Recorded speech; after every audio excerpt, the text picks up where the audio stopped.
પોતાનો સામાન લઈને એક યુવાન દીકરી કાયમ માટે પોતાના બાળપણનું ઘર છોડી રહી હતી. દરવાજા પાસે ઊભેલી માતાની આંખોમાંથી આંસુ વહી રહ્યા હતા, પરંતુ સગાભાઈના ચહેરા ઉપર જરાય અફસોસ નહોતો. જે ઘરમાં એ જન્મી અને મોટી થઈ ત્યાંથી જ તેને ધક્કો મારીને કેમ કાઢી મૂકવામાં આવી હતી. આખરે એવો તે કયો બનાવ બન્યો કે તેને આવો કઠોર નિર્ણય લેવો પડ્યો. થોડા દિવસો પહેલાંની આ વાત છે. બપોરનો સમય હતો. નેહા નામની એક યુવતી હાથમાં એક થેલો લઈને પોતાના પિયર આવી પહોંચી. એનો ચહેરો સાવ કરમાયેલો હતો અને આંખોમાં ઉદાસી છવાયેલી હતી. હકીકતમાં એના લગ્ન જીવનનો કાયમી અંત આવી ગયો હતો. કોર્ટમાં છૂટાછેડાના કાગળ ઉપર સહી કરીને તે સીધી જ અહીં આવી હતી. એના મનમાં બસ એક જ આશા હતી કે પોતાની માતા અને ભાઈ એને પ્રેમથી ભેટીને કહેશે કે બેટા, તું જરાય ચિંતા ન કર, તારો પરિવાર તારી સાથે ઊભો છે. પણ નસીબની રમત કંઈક અલગ જ હતી. એ ધીમા પગલે રસોડા તરફ ગઈ. એની મમ્મી કામમાં વ્યસ્ત હતી. દીકરીને અચાનક આવેલી જોઈને તેને ગળે લગાવવાના બદલે માતાએ સાવ ધીમા અવાજે પૂછ્યું, બધું પૂરું થઈ ગયું? યુવતીએ કોઈ પણ શબ્દ બોલ્યા વિના માત્ર માથું હલાવીને હા પાડી. એટલામાં એનો મોટો ભાઈ પોતાના ઓરડામાંથી બહાર આવ્યો. બહેનને આટલી દુઃખી હાલતમાં જોઈને તેને પાણીનો ગ્લાસ આપવાના બદલે સીધો જ એક સવાલ કર્યો, હવે તારો શું વિચાર છે? અહીં કેટલા દિવસ રોકાવાની છે? આ સાંભળીને યુવતીના પગ નીચેથી જાણે જમીન સરકી ગઈ. જે ભાઈએ બાળપણમાં એની સાથે આંગણામાં રમતો રમી હતી તે આજે અચાનક સાવ પારકો બની ગયો હતો. તેણે ભારે એ જવાબ આપ્યો કે તેને હજુ આગળનું કંઈ નક્કી નથી. તરત જ તેની ભાભી પણ વચ્ચે બોલી ઉઠી. તેણે સ્પષ્ટ શબ્દોમાં સંભળાવી દીધું કે ઘરમાં મોંઘવારી બહુ વધી ગઈ છે અને વધારાના સભ્યો માટે જગ્યા પણ નથી. દીકરીએ આખા ઘરમાં નજર ફેરવી. જે રૂમમાં એનો ઉછેર થયો હતો તે હવે ભાઈની ઓફિસ બની ગયો હતો. એને રહેવા માટે એક અંધારા ખૂણામાં આવેલો નાનકડો સ્ટોર રૂમ બતાવવામાં આવ્યો હતો. એ જગ્યાએ તૂટેલી ખુરશીઓ, ખાલી ડબ્બાઓ અને ચારે તરફ ઝાડા બાજેલા હતા. કોઈએ તેને સફાઈમાં મદદ પણ ન કરી. તેણે જાતે જ બધો કચરો સાફ કર્યો અને પોતાનો થોડો ઘણો સામાન એક ખૂણામાં ગોઠવો. રાત્રે જ્યારે આખો પરિવાર જમવા બેઠો ત્યારે ફરીથી એ જ ચર્ચા શરૂ થઈ. જમતા જમતા ભાઈએ કોઈ પણ જાતની શરમ રાખ્યા વિના સીધું જ કહી દીધું કે જો તું અહીં કાયમ માટે ન રહી શકે, હું તને ફક્ત 2 મહિનાનો સમય આપું છું. ત્યાં સુધીમાં તારે તારી વ્યવસ્થા જાતે જ કરી લેવી પડશે. આ ઘર હવે મારા નામે છે. આ સાંભળતા જ બહેનના હાથમાંથી કોળિયો છૂટી ગયો. રાત્રે તે અંધારા ઓરડામાં સજ સામે તાકીને જોધાર આંસુએ રડી રહી હતી. સાસરામાંથી તો તેને કાઢી મૂકવામાં આવી હતી, પણ પોતાના પિયરમાં પણ એની કોઈ કિંમત ન રહી. સવારનો સૂરજ ઉગ્યો, પણ યુવતીના જીવનમાં તો જાણે અંધારું છવાઈ ગયું હતું. આખી રાત અંધારા ઓરડામાં રડ્યા પછી એની આંખો સૂજી ગઈ હતી. એને હવે બરાબર સમજાઈ ગયું હતું કે જો આ ઘરમાં રહેવું હોય તો એક કામવાળીની જેમ બધું કામ કરવું પડશે. તે સવારે સૌથી વહેલી ઉઠી ગઈ. આંખમાંથી પડતા આંસુઓને લૂછીને તેણે હાથમાં સાવરણી લીધી. આખું આંગણું વાળીને સાફ કર્યું. પછી રસોડામાં જઈને બધા માટે ગરમા ગરમ ચા બનાવી. એટલામાં જ તેની ભાભી પોતાના રૂમમાંથી બહાર આવી અને કટાક્ષ કરતા બોલી, અરે તું શું કામ આ બધું કરે છે? તું કંઈ થોડા દિવસ માટે આવેલી મહેમાન થોડી છે? આ કડવા શબ્દો સાંભળીને યુવતીના હૃદયમાં જાણે કોઈએ ખંજર ભોંકી દીધું હોય એવું દુઃખ થયું. તેણે મનમાં જ વિચાર્યું કે કાશ હું મહેમાન હોત તો મને આ ઘરમાં થોડો આદર તો મળત. સવારનો નાસ્તો કરવા ઘરના બધા લોકો ભેગા થયા. યુવતીને એમ હતું કે કદાચ ભાઈ પ્રેમથી પૂછશે કે બેન, રાત્રે ઊંઘ આવી કે નહીં, જમી લે સરખું. પણ ના, ભાઈના મનમાં તો કંઈક અલગ જ ગણતરી ચાલતી હતી. ભાઈએ તો ખાવાનો કોળિયો મોઢામાં મૂકતા જ સીધો સવાલ પૂછ્યો, તો બોલ, આજે નોકરી શોધવા માટે ક્યાંય વાત કરી કે નહીં?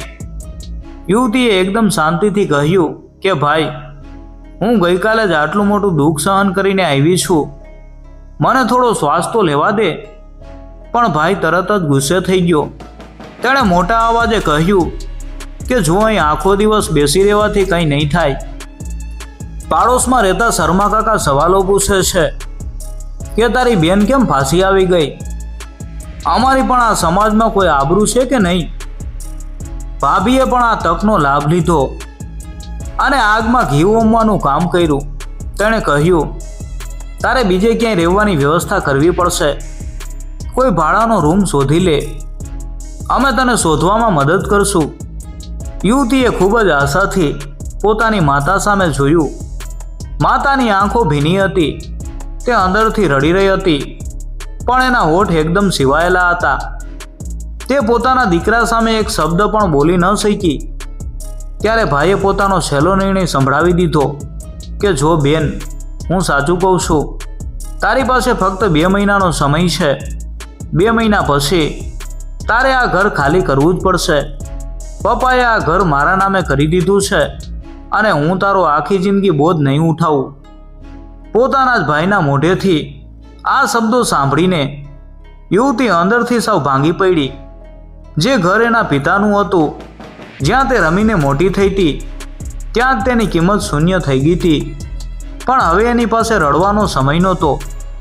પોતાની જાતને દુનિયા સામે સાબિત કરવા માટે એની પાસે માત્ર 60 દિવસ હતા. એ જ દિવસે સવારે તે પોતાની ફાઇલ લઈને ઘરની બહાર નીકળી ગઈ. એક ઓફિસથી બીજી ઓફિસ, એક રસ્તેથી બીજા રસ્તા ઉપર તે આખો દિવસ ભટકતી રહી. આકરા તડકામાં ચાલવાથી એના પગ દુખવા લાગ્યા હતા. એને ખૂબ તરસ પણ લાગી હતી, પણ તેને કોઈ પણ જગ્યાએ નોકરી ન મળી. બધેથી એક જ જવાબ મળતો, અમે વિચારીને કહીશું. આખો દિવસ નોકરી માટે દરબદર ભટકીને નેહા સાવ થાકી ગઈ હતી. ઉનાળાના આકરા તડકાના લીધે એના પગમાં સખત દુખાવો થતો હતો. એને બસ એમ જ હતું કે ઘરે જઈને થોડીવાર શાંતિથી બેસીશ અને એક ગ્લાસ ઠંડુ પાણી પીશ. પણ જેવો તેણે પોતાના ઘરમાં પગ મૂક્યો, એનું હૃદય એક ધબકારો ચૂકી ગયું. ઘરના બેઠક રૂમમાં કેટલાક અજાણ્યા લોકો ખૂબ જ શાંતિથી બેઠા હતા. ટેબલ ઉપર મીઠાઈના ડબ્બા અને જાત જાતનો નાસ્તો ગોઠવેલો હતો. એની ભાભી સુંદર કપડાં પહેરીને મહેમાનોની સામે હસીને વાતો કરી રહી હતી. નેહા તરત જ સમજી ગઈ કે ઘરમાં કોઈના લગ્નની વાત ચાલી રહી છે. કદાચ ભાઈની મોટી દીકરી માટે કોઈ સારું માગું આવ્યું હતું. નેહાને દરવાજા પાસે ઊભેલી જોઈને એનો ભાઈ રવિ તરત જ ઊભો થઈ ગયો. એ ઝડપથી નેહા પાસે આવ્યો અને એનો હાથ પકડીને એકદમ કડક અવાજમાં બોલ્યો, તું અત્યારે ને અત્યારે તારા રૂમમાં જતી રહે અને જ્યાં સુધી આ મહેમાનો ન જાય ત્યાં સુધી ભૂલથી પણ બહાર ન આવતી. નેહાએ ખૂબ જ આશ્ચર્યથી પૂછ્યું કે કેમ ભાઈ, મારા અહીં હોવાથી શું વાંધો છે? રવિએ ગુસ્સાથી કહ્યું, આ મહેમાનો આવ્યા છે, તને ઘરમાં જોઈને 1000 સવાલ પૂછશે કે આ કોણ છે? તારા લગ્ન તૂટી ગયા છે એ વાત સાંભળશે તો આપણી આબરૂ જશે અને આ સંબંધ પણ તરત જ તૂટી જશે. આ શબ્દો નેહાના કાળજાને સીધા ચીરી ગયા. તેણે શાંતિથી જવાબ આપ્યો, તો કહી દેજો કે હું તમારી સગી બેન છું. લગ્ન તૂટી જવા એ કોઈ પાપ કે ગુનો નથી.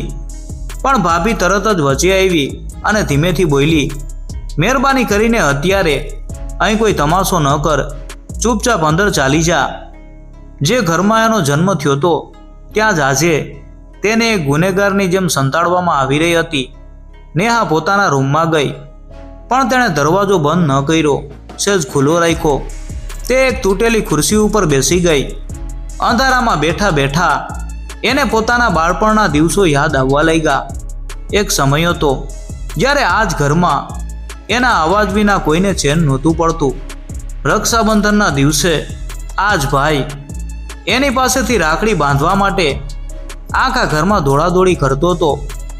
અને આજે એ જ ભાઈ એને પોતાના જ ઘરમાં સંતાઈ જવા મજબૂર કરી રહ્યો હતો.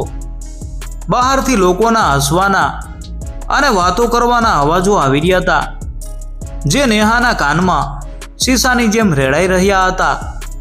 થોડીવાર પછી મહેમાનોમાંથી આવેલી એક મોટી ઉંમરની મહિલાએ રવિને પૂછ્યું કે દીકરા, તમારે બીજા કોઈ ભાઈ બહેન છે? નેહાના કાન એકદમ ચમકા. એને એવી આશા હતી કે ભાઈ ઓછામાં ઓછું સાચું તો બોલશે જ, પણ રવિએ હસતા હસતા એક મોટું જૂઠાણું ચલાવી દીધું. ના માજી, મારે કોઈ ભાઈ બહેન નથી. બસ અમે બંને પતિ પત્ની અને અમારા બાળકો છીએ. આ સાંભળતા જ નેહાના પગ નીચેથી જમીન સરકી ગઈ. પોતાનો સગો ભાઈ પોતાની જ બહેનનું અસ્તિત્વ સાવ ભૂંસી રહ્યો હતો. ભાઈએ તો એક જીવતી બહેનને જ મારી નાખી. હવે નેહાથી આ અપમાન જરાય સહન ન થયું. એ અચાનક પોતાના રૂમમાંથી બહાર આવી અને સીધી મહેમાનોની સામે જઈને ઊભી રહી ગઈ. એને અચાનક આવેલી જોઈને આખો રૂમ એકદમ શાંત થઈ ગયો. રવિનો ચહેરો સાવ ફીકો પડી ગયો હતો. નેહાએ મહેમાનો સામે જોઈ અને બે હાથ જોડ્યા અને એકદમ સ્પષ્ટ અવાજમાં કહ્યું કે નમસ્તે, મારું નામ નેહા છે. હું આ રવિની સગી બેન છું. મારા લગ્ન તૂટી ગયા છે અને હાલમાં હું મારા પિયરમાં એટલે કે આ ઘરમાં રહું છું. મને લાગ્યું કે કોઈ સંબંધ બાંધતા પહેલાં કોઈ જૂઠાણું ન રહેવું જોઈએ. આ સત્ય સાંભળતા જ મહેમાનોના ચહેરા ઉપરના હાવભાવ બદલાઈ ગયા. થોડી જ વારમાં તેઓ કંઈક બાનું કાઢીને ત્યાંથી ઊભા થઈ ગયા અને ઘરની બહાર નીકળી ગયા. જેવો દરવાજો બંધ થયો, રવિ ગુસ્સાથી આગ બબૂલો થઈ ગયો. એની આંખો લાલઘૂમ થઈ ગઈ. તેણે નેહા તરફ આંગળી ચીંધીને રાડો નાખવાનું શરૂ કર્યું. તે મારું આખું ઘર બરબાદ કરી નાખ્યું. તું મારી જિંદગીમાં ઝેર ઘોળવા જ આવી છે. તારી કિંમત હવે આ ઘરમાં એક કચરા સમાન પણ નથી રહી. માતા પણ ખૂણામાં ઊભી ઊભી ધ્રુસકે ને ધ્રુસકે રડી રહી હતી, પણ તે દીકરાને રોકી ન શકી. જ્યારે એક દીકરીનું ઘર ભાંગે છે ત્યારે તેને સૌથી વધારે જરૂર પોતાના પરિવારના સાથની હોય છે. પણ અહીં તો સગા ભાઈએ જ ઘા ઉપર મીઠું ભભરાવવાનું કામ કર્યું. તેણે પોતાની બેન તરફ આંગળી ચીંધીને બૂમ પાડી, જો તારે તારી લડાઈ જાતે જ લડવી હોય તો મારા ઘરમાં રહીને મારી જિંદગી કેમ બરબાદ કરે છે? મારા ઘરમાંથી અત્યારે ને અત્યારે નીકળી જા. ભાભી પણ દરવાજા પાછળ ઊભી ઊભી આ તમાશો જોઈ રહી હતી. પણ નવાઈની વાત એ હતી કે આજે નેહા જરાય ડરી નહીં કે રેડી નહીં. તેણે એકદમ શાંત, ધીમા અને મક્કમ અવાજે ભાઈને જવાબ આપ્યો કે ઠીક છે ભાઈ, હવે હું 2 મહિના પૂરા થવાની પણ રાહ નહીં જોઉં. જેટલું જલ્દી મારાથી થશે હું આ ઘર કાયમ માટે છોડી દઈશ. માતા એક ખૂણામાં ઊભી ઊભી ચોધાર આંસુએ રડી રહી હતી. તેણે ડરતા ડરતા કહ્યું કે દીકરી, તું વાતને આટલી બધી ના વધાર. પણ નેહાએ પોતાની માતાને આંખોમાં જોઈને સ્પષ્ટ કહી દીધું કે માં, હું કોઈ વાત વધારી નથી રહી, પણ હવે હું મારું અપમાન મોંઘા મોઢે સહન નહીં કરું. રાતનો અંધકાર છવાઈ ગયો હતો. નેહા પોતાના ઓરડામાં પાછી ફરી. તેણે પોતાના સામાનનો થેલો બહાર કાઢ્યો. આજે તેની આંખોમાં એક પણ આંસુ નહોતું. અત્યાર સુધી જે દુઃખ અને ડર હતો એની જગ્યા હવે એક નવી હિંમતે લઈ લીધી હતી. તેણે મનોમન નક્કી કરી લીધું કે હવે મારે કોઈની દયા ઉપર નથી જીવવું. હું મારો રસ્તો જાતે જ બનાવીશ. બીજી સવારે સૂરજનો પહેલો પ્રકાશ એક નવી આશા લઈને આવ્યો. નેહાના ફોન ઉપર અચાનક એક રિંગ વાગી. સામેથી એક મીઠો અવાજ આવ્યો. એને એક ઓફિસમાં નોકરીના ઇન્ટરવ્યૂ માટે બોલાવવામાં આવી હતી. ઘરમાં કોઈ પણને કંઈ કીધા વિના તે સવારે જલ્દીથી તૈયાર થઈને ઘરની બહાર નીકળી ગઈ. આજે એના ચાલવામાં એક અલગ જ તાકાત હતી. બપોરના સમયે એની મહેનત રંગ લાવી. તેને એ નોકરી મળી ગઈ. પગાર ભલે બહુ મોટો નહોતો, પણ પોતાના પગ ઉપર ઊભા રહેવા માટે એકદમ પૂરતો હતો. નોકરી મળ્યાની ખુશીમાં તેણે તરત જ બીજું એક મોટું કામ પણ પતાવી લીધું. તેણે ઓફિસની નજીક જ ભાડે રહેવા માટે એક નાનકડા રૂમનું સરનામું પણ નોંધી લીધું. હવે એનો આગળનો રસ્તો સૌ સાફ હતો. સાંજ પડવા આવી હતી. નેહા ઘરે પાછી ફરી. ઘરનું વાતાવરણ રોજ જેવું જ હતું. ભાઈ ડ્રોઈંગ રૂમમાં સોફા ઉપર બેઠો તો, ભાભી રસોડામાં વાસણ ગોઠવી રહી હતી અને માતા ચૂપચાપ નીચે બેસીને શાક સમારી રહી હતી. નેહાએ જેવો ઘરમાં પગ મૂક્યો તે સીધી જ ભાઈની સામે જઈ અને ઊભી રહી ગઈ. તેને કોઈ પણ જાતનો ડર રાખ્યા વિના મોટા અવાજમાં એવી જાહેરાત કરી કે ભાઈ, મને નોકરી મળી ગઈ છે. આ નાનકડું વાક્ય સાંભળીને આખા ઘરમાં થોડીવાર માટે એકદમ શાંતિ છવાઈ ગઈ. રવિ, જે અત્યાર સુધી પોતાની બહેનની કોઈ જવાબદારી લેવા તૈયાર નહોતો, તેણે ધીમેથી પૂછ્યું કે એમ તો કેટલો પગાર મળશે તને? નેહાએ તેને જે રકમ કીધી તે બહુ મોટી તો નહોતી, પણ એક વ્યક્તિના ગુજરાન માટે એકદમ પૂરતી હતી. આ સાંભળીને રવિએ માથું હલાવતા કહ્યું કે સારું, શરૂઆતમાં આટલા પૈસા બરાબર છે. પણ નેહાની વાત હજુ પૂરી નહોતી થઈ. તેણે બીજી એક એવી વાત કીધી જે સાંભળીને માતાના હાથમાંથી અચાનક ચપ્પુ નીચે પડી ગયું. નેહાએ ઊંડો શ્વાસ લઈને કહ્યું, અને હા, મેં રહેવા માટે એક ભાડાનો રૂમ પણ શોધી લીધો છે. આવતા અઠવાડિયે હું ત્યાં મારો બધો સામાન લઈને રહેવા જતી રહીશ. માતાની આંખો આશ્ચર્યથી પોળી થઈ ગઈ. તેણે રણમસ અવાજે પૂછ્યું કે આટલી જલ્દી બેટા? હજુ તો તું હમણાં જ આવી છે. નેહાએ પોતાની માતા સામે જોઈને ખૂબ જ પ્રેમથી કહ્યું કે જલ્દી નથી માં, મને અહીંયા ઘરમાં રહેવા માટે એક ચોક્કસ સમય આપવામાં આવ્યો હતો ને. આ સાંભળીને રવિને અંદરથી થોડી શરમ આવી. તેણે પોતાની ભૂલ છુપાવવાનો પ્રયત્ન કરતા થોડા આંચકાતા અવાજે કહ્યું, અરે મારો કહેવાનો એવો કોઈ મતલબ નહોતો, તું તો ખોટું લગાડી બેઠી. પણ નેહાએ સીધો એની આંખોમાં જોઈ અને બે ધડક જવાબ આપ્યો, તારો મતલબ એકદમ સ્પષ્ટ જ હતો ભાઈ. તે મને અહીંથી જવા માટે 2 મહિનાનો સમય આપ્યો હતો, પણ હું ફક્ત 1 જ મહિનામાં આ ઘર છોડીને જતી રહી છું. એટલે તારે હવે કોઈ ચિંતા ન કરવી પડે. ભાભી તરત જ રસોડામાંથી બહાર આવી અને પોતાનો બચાવ કરતા બોલી, અરે તું આમ વગર વાંકે મેણા શું કામ મારે છે? અમે તો બસ આગળની વ્યવસ્થા કરવાની જ વાત કરી હતી. નેહાએ પોતાની જિંદગીનું સૌથી કડવું સત્ય ખૂબ જ સાદી ભાષામાં કહેતા કહ્યું કે ભાભી, તમારી એ ઘરની વ્યવસ્થામાં હું ક્યાંય ગોઠવાઈ શકું એમ નહોતી. બસ આટલી જ વાત છે. હવે રવિ સોફા ઉપરથી ઊભો થયો. કદાચ તેને પોતાની ભૂલનો અહેસાસ થઈ રહ્યો હતો, અથવા તે હવે બહેનનો દર મહિનાનો પગાર જોઈને થોડો લલચાયો હતો. તેણે ધીમા અવાજે કહ્યું, જો હવે તારી પાસે નોકરી છે, તું જાતે કમાઈ શકે છે, તો તું ઈચ્છે તો હવે અહીંયા ઘરમાં અમારી સાથે કાયમ માટે રહી શકે છે. પોતાના ભાઈના મોઢેથી આવી મતલબી વાત સાંભળીને નેહાના ચહેરા ઉપર એક સ્મિત આવી ગયું. તેણે એક એવો જવાબ આપ્યો જેણે રવિ અને ભાભી બંનેના મોઢા હંમેશા માટે બંધ કરી દીધા. નેહાએ કહ્યું, હું અહીં રહી તો શકું ભાઈ, પણ પરિવારનો પ્રેમ અને પોતિકાપણું ક્યારેય ભાડે નથી મળતા. આટલું કહીને નેહા પોતાના ઓરડામાં જતી રહી. આખા ઘરમાં કોઈ એક અક્ષર પણ બોલી શક્યું નહીં. નેહાએ પોતાનો સામાન ભરવાનું શરૂ કર્યું. આ વખતે એના હાથ જરાય ધ્રુજતા નહોતા. કબાટમાં મૂકવા જેવું એની પાસે હતું જ શું? થોડા કપડાં, 1-2 ફાઇલો અને અપાર શાંતિ. દિવસો વીતતા ગયા અને આખરે એ દિવસ આવી ગયો જે દિવસે નેહા હંમેશા માટે પોતાના બાળપણનું ઘર છોડવાની હતી. સવારનો સમય હતો. ઘરની બહાર એક ઓટો રિક્ષા આવીને ઊભી રહી. નેહાએ પોતાનો થેલો રિક્ષામાં મૂક્યો. દરવાજા ઉપર તેની માતા લાચાર થઈને ઊભી હતી. એની આંખો સતત રડી રહી હતી.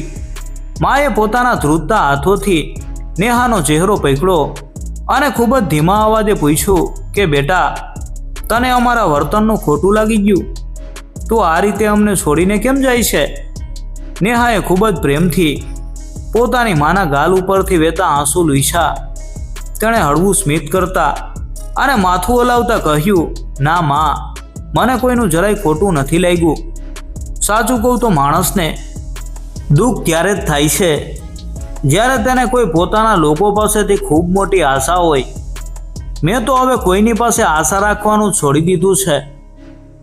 એટલામાં એનો મોટો ભાઈ રવિ પણ ધીમા પગલે ઘરની બહાર આવ્યો. આજે તેને પોતાની ભૂલનો અફસોસ થઈ રહ્યો હતો. તેણે બહેન તરફ જોઈ અને ધીમા અવાજે કહ્યું, જો નેહા, ભવિષ્યમાં તને ક્યારેય કોઈ પણ વસ્તુની કે પૈસાની જરૂર પડે તો મને કહેજે.